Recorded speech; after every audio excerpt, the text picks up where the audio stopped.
So the biggest measure is to reduce the amount of pollution, but an interim measure, and one of the ways you might do that is by electrifying your vehicle fleet, maybe by better planning so that you take heavy vehicles, lorries and buses, away from pedestrians.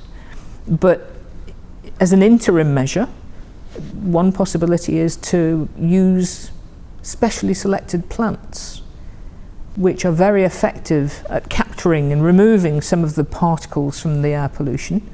And if you can put those in suitable places, especially if you protect the most vulnerable of the populations. So some of the most vulnerable of the population are young children.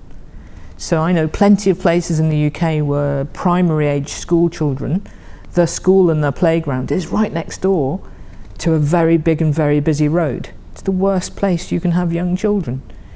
So maybe in the interim, before you reduce your pollution emissions, you can use specially selected plant species and grow them as barriers between the children and the source of the traffic pollution. Maybe that's one thing that could be done quite quickly and quite easily and cheaply that would make at least a little bit of a difference to those people. It's been known for quite a long time that pollution particles can affect your lungs, they can affect your heart, but our recent work demonstrated also that particles, very small particles, are able to be transported directly through the nose, directly through the nerves that connect the nose to the brain, and travel directly into the frontal cortex of the brain. And many of those particles are rich in metals, very reactive metals, and in particular they're rich in iron. And iron is toxic to brain cells, so the body works very hard to keep the amount of iron in the brain under very tight control. But if you're walking down a busy road, you'll be breathing in literally hundreds of thousands of iron-rich nanoparticles, and at least some of those are going to be able to directly access the front of your brain, where they can cause cell damage and eventually cell death. So it's pretty well established now that exposure to traffic pollution and other forms of pollution, but especially traffic pollution, is associated with a higher risk of dementia. And these particles and the damage they can cause, they represent a very plausible route by which that damage can be caused. The problem with this pollution is that it's invisible. It's an invisible and dangerous hazard. But if you know that actually anywhere near busy roads you're going to be affected by those invisible pollution particles, then you should take every step you can to reduce your own dose.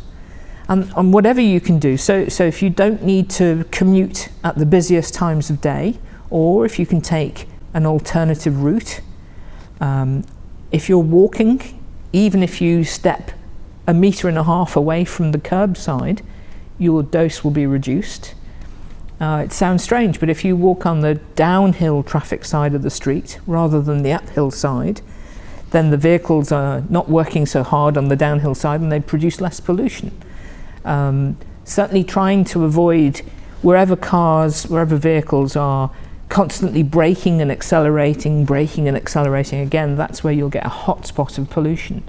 So anything in your own power that you can do to reduce your own dose is a good thing.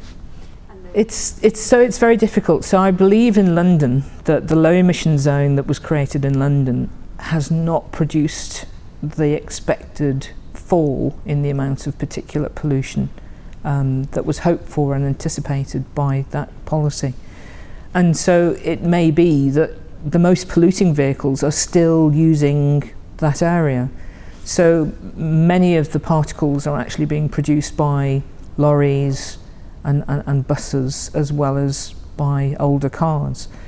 There's also an interesting question. So older vehicles used to produce more of the bigger particles, and it's the case that some of the newer engines, instead of producing large particles, they produce more of the ultra fine particles.